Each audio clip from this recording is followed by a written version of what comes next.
Selamat datang di Sai Podcast Indonesia, kanal psikologi untuk bangsa, channel podcast karya Fakultas Psikologi Universitas Pancasila. Selamat datang di segmen belajar psikologi melalui film. Dari sini akan dipandu oleh saya, Ramar Suprojo, dosen Fakultas Psikologi Universitas Pancasila, sekaligus juga penulis naskah untuk Scalar Komik. Nah, untuk kredibilitas semoga sudah tertutup ya, sudah terjawab kenapa saya memandu segmen ini.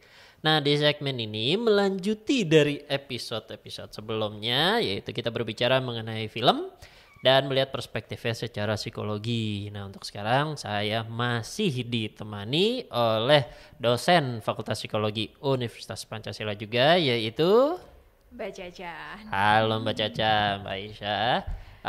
Ini juga dosen Fakultas Psikologi Universitas Pancasila dan juga penikmat film ya. Sudah cukup banyak film yang ditonton Mbak Caca. Terima kasih karena saya yang ngeracunin. Iya sih, mungkin kalau mau tambah apa tadi kredibilitas. Ya, kredibilitas tuh. Saya anggota Gila Film. Nah, tuh sebagai member dari Gila Film. Dan juga beberapa kali memang udah pernah sih bahas tentang film di channelnya Gila Film di channel ya. YouTube-nya Gila Film juga. Waktu itu terakhir bahas tentang Loki. Oke, tuh karena kan. saya demen banget sama Loki ya, Psychologi. Nah, tuh kan kurang seru Kayak apa gitu. lagi nih untuk segmen kali ini nih. Nah, sebenarnya untuk segmen kali ini masih melanjuti untuk satu film yaitu berjudul Yesterday. Ini adalah film yang keluar tahun 2019 dari studio Universal Picture, karya Danny Boyle, sutradara dari Slumdog Millionaire yang pernah menang Oscar, dan juga ditulis oleh penulis dari film Love Actually. Nah, ini mungkin untuk beberapa yang penikmat film mungkin pernah melihat filmnya sehingga bisa tahulah nanti konteksnya apa. Nah, tapi buat yang belum, saya bisa cerita sedikit untuk sinopsisnya. Yesterday itu menceritakan tentang seorang musisi bernama Jack Malik. Nah, ini dia musisi struggling ya, dia masih mencari keberhasilan lah gitu, atau big breaknya dia dalam dunia musik, karena dia selalu ya hitungannya kayak dari satu gig ke gig lain, tapi hitungannya kayak kurang laku atau segala macam. Nah, suatu ketika seluruh dunia mati lampu selama 12 detik ya kalau nggak salah ya, mati lampu. Nah, begitu pas lampu itu hidup kembali, dunia terlihat sebenarnya sama saja. Akan tetapi ada sesuatu yang hilang dari dunia tersebut. Nah, dalam hal ini seperti judul Yesterday, ternyata premis utamanya adalah bagaimana kalau seluruh dunia tidak pernah mendengar lagu The Beatles. Bagaimana kalau The Beatles itu sebenarnya tidak pernah ada. Dan hanya segelintir orang saja yang pernah ingat ataupun punya ingatan tentang adanya lagu-lagu The Beatles. Nah, Jack Malik salah satunya. Dia melihat sebuah opportunity. Karena dia satu-satu yang ingat lagu The Beatles dan dia mainkan, dan orang-orang merasa sensasinya untuk pertama kali mendengarkan lagu The Beatles dan menganggap itu wow, itu lagu yang luar biasa, lu kapan nulisnya dan segala macam. Itu muncul sebuah relevasi mungkin ya dalam diri Jack Malik. Wah, ini opportunity nih buat gue nih untuk menaikkan karir gue sebagai musisi dan segala macam. Dan akhirnya dia menggunakan kesempatan tersebut dan mengorbitkan dirinya sendiri dengan lagu The Beatles dan mencapai kepopuleritasan. Nah, itu kurang lebih premis utamanya dari film Yesterday. Untuk lebih jauh akan spoiler, jadi kalian lebih baik nonton sendiri. Nah, sejujurnya saya nonton film ini dari tahun 2019 lalu dan saya terobses, boleh dibilang sampai sekarang, sampai akhirnya berhasil meracuni Mbak Aisyah atau Mbak Caca di sini untuk menonton filmnya juga. Nah, untuk sekedar refreshing Mbak Caca, nah, setelah menonton film ini, gimana sih komen, review, ataupun feeling, ataupun sensasinya pada saat menonton film ini? Mungkin kalau ada yang udah pernah nonton Begin Again, itu ya romcom yang ada unsur musiknya juga kan, kayak gitu. Ya ya mirip sih ya, rasanya mirip gitu, rasa nontonnya mirip, tapi ceritanya berbeda, ceritanya ya ada perbedaan lah kayak gitu. Dan ya Love Actually kan sejauh ini adalah film favorit saya untuk romcom ya gitu. Jadi ya kalau ditulis oleh orang ya, yang sama yang menulis Love Actually udah pasti oke, udah pasti bagus lah kayak gitu. Ya gitu. Jadi ya kalau misalnya review, kalau kalian belum pernah nonton si Yesterday ini tapi udah pernah nonton Love Actually atau udah pernah nonton Begin Again dan kalian suka, berarti kalian akan tertarik juga nih sama si Yesterday kayak gitu. Ya mungkin ada beberapa orang yang kayak gue gak suka film musikal gitu, ini pasti film musikal nih kalau ada musik-musiknya. Ya agak beda ya, kalau musikal tuh kan kayak hampir seluruh isi Dialognya filmnya dinyanyikan. kan. Kayak misalnya apa La West Side Miserable, Story itu yang baru. ya kayak gitu kan, atau Greatest Showman Greatest kayak gitu Showman. kan. Nah ini enggak, dia ngomong biasa, cuman memang ada beberapa lagu di film itu yang dinyanyikan di film itu kayak gitu. Ya kira-kira kayak gitu. Terus juga apa ya? Ya mungkin bisa dilihat juga what if gitu ya. Iya. What if Dunia itu what tinggi if ya, kayak ya, gitu. dunia what if. Kalau Jadi apa ya kan? Jadi kalau gini gitu. nah itu di stimulus kenapa saya terobses dengan film ini mungkin sejak dulu, karena kemungkinan what if-nya itu kan. Jadi kalau misalnya dalam film ini diceritakan kalau The Beatles tidak pernah ada. Nah kalau misalnya masing-masing individu, dalam masing-masing orang pasti punya bayangan what if apa sih yang nggak ada gitu. Sampai, tapi cuman gue yang tahu. Jadi dari sini opportunity-nya gue nih doang yang bisa mengambil kesempatan tersebut gitu loh.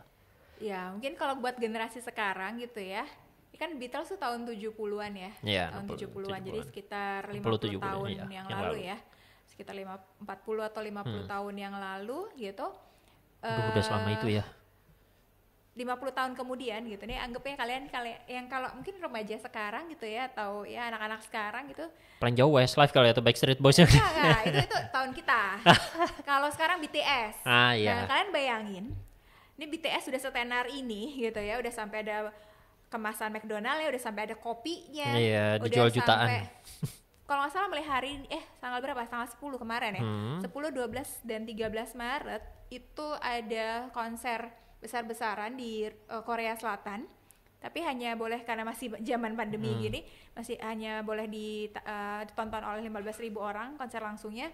Tapi ditayangkan di seluruh dunia melalui bioskop. Dan harga tiketnya di CGV Indonesia 400.000. Oh, untuk penonton film yang biasanya cuma 50.000, Iya. yang 100.000 mikir. Ini 400.000 laku keras loh. Wow. Ya kalian bayangin gitu ya. Ini saya tahu karena saya lagi nulis. Saya nggak tahu Iya. lagunya BTS ya. Tapi saya lagi melakukan Review. penelitian tentang Iya. BTS, jadi saya banyak cari info gitu. Coba kalian bayangin 50 tahun ke depan, 2070, gak ada orang yang tahu tentang BTS. Cuman kamu doang sendirian nih yang tahu BTS. Karena BTS hilang dari dunia. Gitu. Nah, itu kamu rasanya gimana sebagai penggemar BTS? Apa yang kamu lakukan? Nah, apakah monetizing dari informasi tersebut menggunakan kesempatan itu untuk membuat grup yang sama dan mengorbitkannya? Kamu hafal lagu-lagunya, kamu hafal gerakan tariannya, kamu bisa main musiknya, kayak gitu ya, kayak gitu. Terus kamu, apa yang akan kamu lakukan? Kayak gitu. Makanya di situ juga akan terlihat ya impact-nya luar biasa, impact-nya BTS untuk generasi sekarang. Mungkin emang bayangannya dengan melihat impactful-nya Beatles pada saat tahun 60-an, boomingnya dan segala macam. Jadi kita bisa melihat bagaimana impact ya, dampaknya dan pengaruhnya dari ya Beatles pada saat tahun 60-an mungkin sebesar dan sefanatik BTS sekarang. Yes. Nah, Dan itu analoginya pas. Kenapa? Karena udah banyak sekali, karena kayak saya melakukan penelitian itu, saya banyak searching gitu ya. Banyak media, bahkan kalau nggak salah Time sendiri ngomong bahwa BTS itu The Beatles sekarang gitu, The Beatles saat ini gitu. Jadi memang sama-sama si legend itu, ya gitu. Beatlemania kalau yang misalnya dulu, kalau sekarang BTS ada sebutannya sendiri ARMY. Nah, gitu. dari situ kan akan terlihat bagaimana dampaknya, impactnya. Nah, impactnya sendiri itu memunculkan boleh dibilang pertanyaan secara psikologis ya. Jadi sebuah apa ya? Kalau dalam hal ini kan sebuah musik. Kalau Beatles band, kalau BTS grup musik ya. Dan bagaimana dampaknya secara psikologis, dan muncul pertanyaan apa sih yang mereka punya sampai bisa menimbulkan impact seperti itu.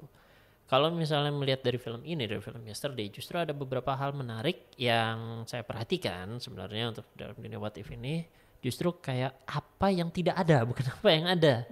Karena kalau misalnya memang Beatles tidak ada dalam cerita film ini Yesterday, sehingga 40-50 tahun kemudian musik terus berjalan seperti apa adanya. Jadi muncul pertanyaan, apakah impact Beatles sebesar itu? terhadap perubahan zaman.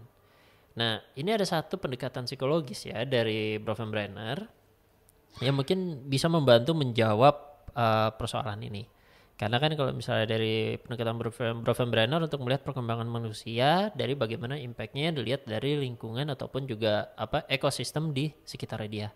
Mulai dari mikrosistem yang paling kecil yaitu orang yang berinteraksi dengan dirinya sampai ke level yang paling tinggi kronosistem, sejarah yang akan menentukan bagaimana impactful terhadap perkembangan dirinya kan dengan berdasarkan waktu tersebut.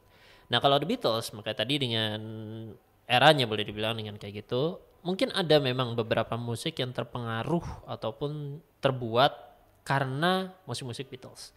Musisi yang akhirnya menjadi musisi karena mendengarkan Beatles. Jadi bagaimana impact Beatles itu sendiri, ya kan? Nah kalau BTS juga mungkin sekarang yang BTS Army melihat wah Korea segitu boomingnya, Korea segitu, jadi bisa jadi 30-40 tahun ke depan dia punya band sendiri ataupun dia jadi produser untuk itu karena pengaruh dari BTS itu sendiri. Nah, sehingga muncul pertanyaan, fenomena apa lagi sih di luar sana yang bisa memiliki impact yang bisa bertahan berdasarkan durasi waktu itu, dan apa impactnya, apa kriteria di dalamnya sehingga itu, dan kita bisa melihat bagaimana itu mempengaruhi perkembangan manusia kan.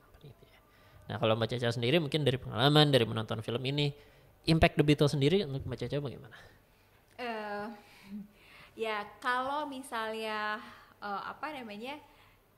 impact The Beatles ya secara umum gitu buat saya gitu kan, anggota Beatles itu punya model rambut yang khas ya, yang khas pada zamannya, dan mungkin sampai sekarang banyak yang masih ngikutin terus orang langsung nggak wah model Beatles tuh gitu ya. Terus si Abbey Road itu tenar banget gitu ya, padahal itu kan sebetulnya cuman jalanan, ada zebra crossnya, terus mereka foto berempat nyebrangin zebra cross kayak gitu.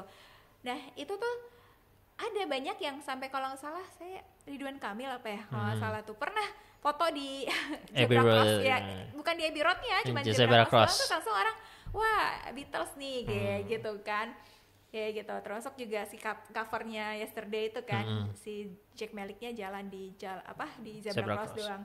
Di Museum Angkot Malang kalau nggak salah ada tuh imitasinya si zebra crossnya si Abbey Road itu gitu ya. Jadi ya itu bukan cuma lagu ya, model rambut gitu, terus jalanan, terus bahkan yang saya tahu ya, saya nggak terlalu tahu yang lain, mungkin Beatles itu ada museumnya sendiri di London. Saya tahu karena sebelahan sama museum Sherlock Holmes.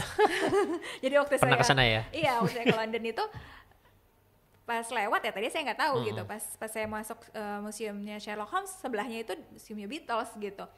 Ya berarti kan sudah wow gitu ya, sampai ada museumnya, sampai ya saya nggak terlalu ngerti musik ya, apakah mungkin ada beberapa musisi Inggris atau musisi dunia lainnya yang terpengaruh dengan lagunya Beatles, dengan jenis musiknya Beatles kayak gitu ya, mungkin ya ada gitu. Saya nggak berani nyebutin ya kan, takut salah karena saya bukan ahlinya di situ gitu ya, tapi bisa jadi ada, jelas sebesar itu pengaruhnya. Dan kalau kita ngomongin misalnya BTS sendiri gitu ya, band Korea, bukan band ya disebutnya ini apa ya, idol, kelompok idol band apa sih namanya sih ya apa grup band idol group itu banyak ya di Korea Selatan itu.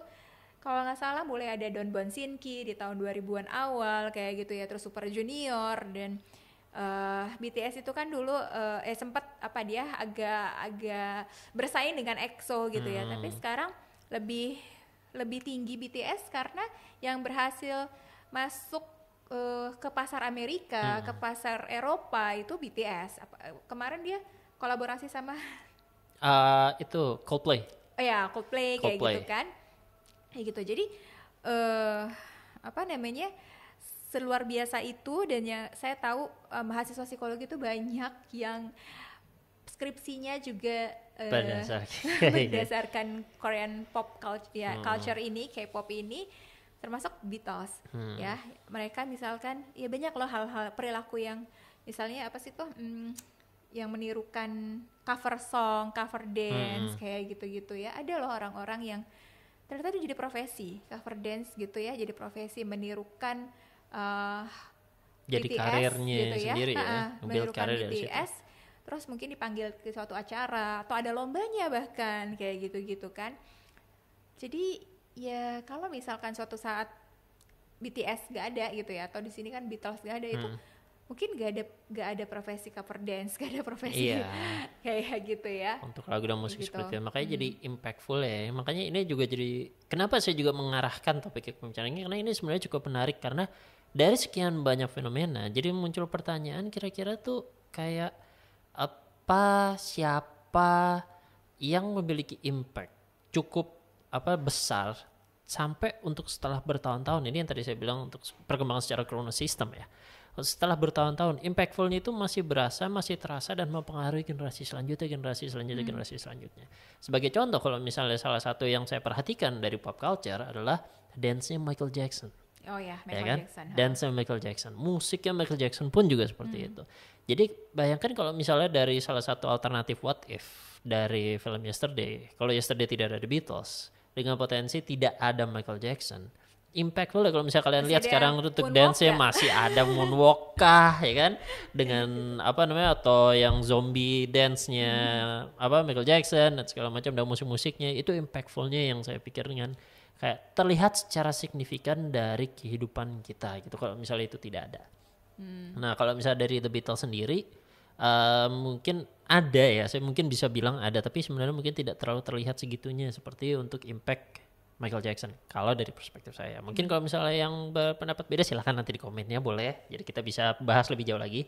Tapi itu yang ingin saya angkat. Jadi siapa yang tokoh lain ataupun juga hasil karyanya yang lain yang bisa memberikan impact kronos sistem tersebut, yang bisa memberikan impact yang bisa bertahan selama generasi dan akhirnya merubah cara berkembangnya individu. Kayak nari yang tadi hanya dipikir cuman kayak nari klasik 50-an yang cuman joget-joget kayak gitu. Mungkin juga era Beatles kan lagunya juga ada gerakan nari tertentu yang seperti itu. Tapi kalau misalnya Michael Jackson hampir generasi 80-an, 90-an, 2000, 2010 bahkan sekarang sampai udah masuk ke 2022 masih cukup banyak dance, break dance, robot dance, moonwalk yang boleh dibilang masih signifikan terhadap how we dance, terhadap bagaimana kita berdansa. Ya kan? Nah kalau Mbak Caca sendiri mungkin bagaimana? Ada komentar? Nanggepin Michael Jackson atau mungkin ada tokoh lain gitu maksudnya? Dua-duanya. Michael Jackson sendiri? Ya Michael Jackson itu kan mungkin correct me if I wrong ya. Salah satu penyanyi yang lagunya itu bukan hanya love song ya, lagu tentang patah hati, lagu tentang cinta yang kepasangan aja gitu kan. Komentar jadi, sosial dia juga. Ya, kayak Heal the World gitu kan. Jadi mungkin dia bisa juga ya mempengaruhi bahwa dia bisa jadi salah satu musisi yang mempengaruhi bahwa lagu tuh bukan cuma tentang love terhadap pasangan doang loh kayak gitu ya, bukan tentang patah hati doang loh kayak gitu.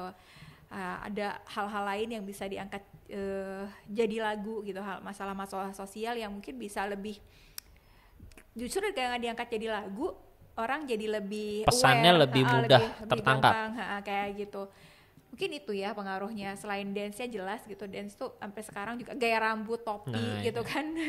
gaya topi fedoranya, gaya kostumnya. Kalau kostum tuh kayak orang udah walaupun nggak pernah ketemu Elvis atau nggak pernah ketemu mungkin anak-anak sekarang mungkin nggak tahu Michael Jackson secara langsung, belum pernah nonton atau nonton konser atau dengar musiknya secara langsung waktu Michael Jackson yang masih hidup, tapi siluetnya tahu gitu, itu Michael Jackson kayak gitu. Celana ngatung, kaos kaki putih. Ya gitu ya, topi. Iya, topi fedoranya. Kayak gitu. Nah, kalau di Indonesia sendiri mungkin ya emang nggak se-wow Michael Jackson yang sedunia gitu ya, tapi saya kepikiran karena ini ya baru banget kejadiannya kemarin atau 2 hari yang lalu, 2 hari yang lalu Hilman Hariwijaya wafat ya, penulis lupus. Nah, itu ya lupus tuh saya dulu bahkan pernah punya buku yang ada tanda tangannya ya. Saya datang ketemu penulis jumpa fans penulisnya gitu di Gramedia waktu saya SMP ya. Kayak gitu siluetnya ya. Siluet lupus gitu. Cuman satu dan udah ketahuan itu iya lupus, itu lupus. Gitu kan. Cowok berjambul mainin permen karet niup permen karet. Jambulnya udah mirip belum? Kurang sih. Kayak gitu. Nah, itu terus Raditya Dika itu saya lihat di Instagramnya bilang bahwa kalau nggak ada Hilman, dia nggak pernah baca buku Hilman, dia nggak bakal jadi penulis. Nah, impact-nya kan. Terus tulisan dia di Instagram itu di post lagi sama orang lain, kalau nggak ada Raditya Dika, saya nggak akan jadi penulis, walaupun dia cuma nulis satu buku. Jadi nah itu generasi itu kan, generation gitu. Impact itu yang tadi saya sebutkan kan. Kayak gitu, jadi ternyata ada seperti itu gitu ya, gitu. Jadi ya bisa sih, memang nggak sebesar Michael Jackson ya, tapi memang banyak tokoh yang menginspirasi orang lain untuk jadi seperti yang mereka gitu, dengan gayanya masing-masing ya. Paling persamaannya Radit sama Hilman ya menulis kisah remaja gitu ya. Awal-awal kan berarti itu banyak yang tentang kisah remaja, tapi dengan gayanya masing-masing, dengan di zamannya masing-masing gitu. Kalau kayak sekarang nih cerita lupus mungkin belum. Iya, cerita lupus nggak relevan mungkin. Nggak relevan gitu. Misalnya saya bilang, gue nggak dicariin, nyokap gue nggak nyariin gue nih, gue mau berapa hari nggak pulang, ya makanya lo bawa sendok gitu. Anak sekarang mungkin nggak ngerti apa hubungannya sendok sama dicariin pulang gitu kan. Biar lo dicariin pulang, lo bawa sendok. Mungkin anak sekarang lebih ngertinya makanya lo bawa Tupperware gitu kan, gitu. Gara-gara Tupperware-nya hilang, gara-gara sendoknya hilang, baru dicariin. Jadi bukan anak yang dicariin, itu kan lucunya gitu ya. Tapi kalau karena nggak baca lupus, karena nggak ngerti ceritanya kayak gimana, konteksnya jadi apa, nah bingung gitu. Itu bercandaan di anak zaman 90-an kayak gitu. Itu salah satu contoh bukti kalau memang semua orang punya potensi untuk menginspirasi orang lain kan. Jadi memang setiap orang punya potensi untuk penting bagi orang lain, meskipun dia memang tidak mengetahuinya ataupun apa. Nah, sehingga kayak karya, tindakan, perkataan atau apa itu juga bukti lah ya, kalau misalnya dia memang bisa menginspirasi orang lain dan ternyata bisa memiliki impact, generation impact yang tadi saya bilang kan, dari satu ke yang lain, dari yang lain ke yang lain, akhirnya jadi turunan seperti itu kan. Dan itu makanya cukup menarik dan terinspirasi, makanya ini dari film ini aja ternyata insight-nya ada banyak ya, ada masukan yang cukup banyak dan segala macam. Makanya juga tadi terlepas untuk yang versi ekstrim banget yang sukses banget kalau menurut dari perspektif saya ya, untuk tadi perubahan generation wise itu kalau misalnya saya melihat itu Steve Jobs sebenarnya. Karena Steve Jobs yang berhasil merubah perspektif bagaimana kita melihat teknologi. Karena mungkin di sini untuk para mahasiswa tidak mengalaminya, tapi kalau yang mengalami juga nggak apa-apa. Tapi saya adalah generasi yang mengalami dari sebelum ada dari zaman telepon umum. Telepon rumah yang pakai koin, pakai koin, terus yang bulat, telepon di wartel, telepon rumah yang digembok, telepon rumah yang digembok, ya kan, harus pakai ujung. Nah, itu untuk kayak gitu kan, mungkin zamannya. Dari telepon umum masuk ke era ini yang nggak banyak nih, saya udah banyak, udah seringnya pager. Itu era-era yang banyak yang nggak tahu, tapi ninggalin pesan lewat pager, minta jemput di mana segala macam.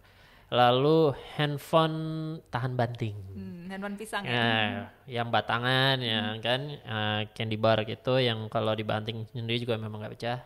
Yang kalau mau mencet huruf F harus tiga kali, ya kan, senjata buat nyontek tuh dulu tuh. Nah ya kan, terus akhirnya masuk ke yang cukup fenomenal pada saat itu BlackBerry kan, yang tadi untuk kesulitan mencet F harus mencet tiga kali, akhirnya berubah menjadi QWERTY. Ya kan, itu ada perubahannya seperti apa. Nah dari QWERTY kita masuk ke touchscreen.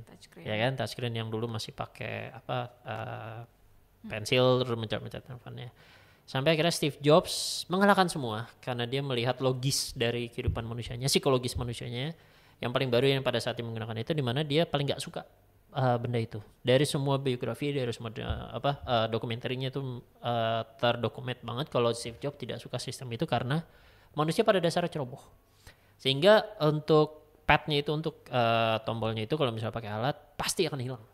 Sehingga dia akan merubah semuanya dengan menggunakan alat yang pasti dimiliki oleh semua manusia. Jari. Dan dari situ maka touchscreen itu muncul untuk di teknologinya Apple iPhone. Nah dari situ makanya dia merubah segalanya. Meskipun berangkat pertamanya sebelum iPhone itu iPod dulu ya. Karena dia melihat anaknya suka musik, dia sendiri juga Steve Jobs sudah terdokumented suka musik, dan dia melihat Walkman itu seperti kok kemana-mana orang bawa batu bata ya.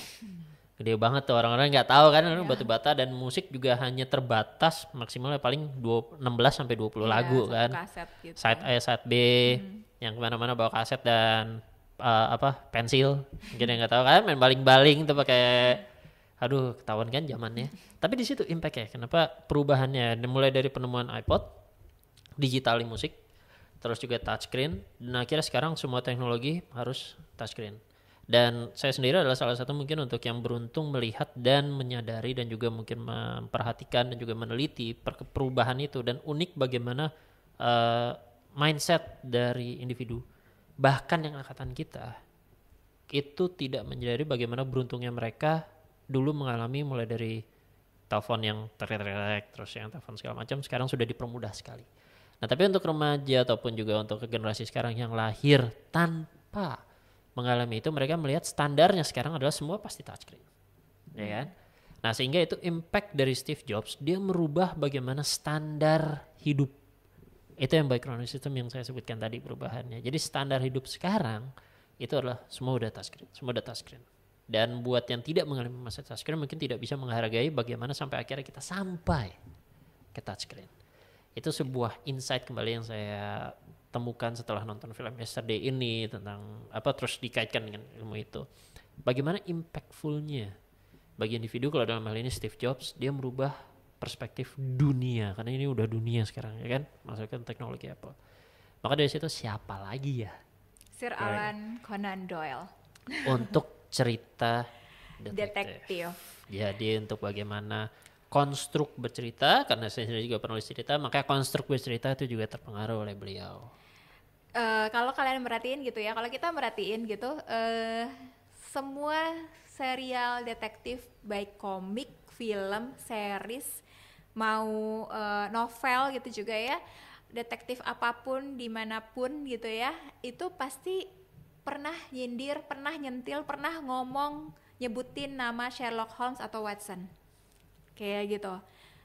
Padahal ya mungkin sama kayak analoginya kayak Steve Jobs tadi gitu ya.